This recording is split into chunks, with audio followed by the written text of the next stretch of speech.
வணக்கம். அன்புடன் நிகிதா சேனல். இன்றைக்கி ஊர்லேருந்து கொண்டு வந்த பலாப்பழம் பழுமாயிடுச்சு. அதை எங்கள் ஹஸ்பண்ட் தான் கட் பண்ணார்.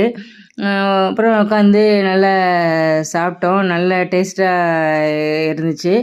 அப்புறம் அடுத்த நாள் அதில் பாக்கி கொஞ்சம் வச்சுருந்தாரு. அடுத்த நாள் இதை கட் பண்ணிக்கலாம் அப்படின்ட்டு. இது அடுத்த நாள் பையன் ஆஃபீஸ்லேருந்து மாங்காய் கொண்டு வந்தான்.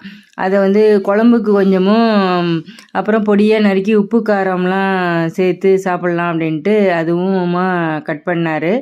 அதுதான் நேற்று மீதி இருந்த பலாப்பழத்தை கட் பண்ணி எடுத்தார்.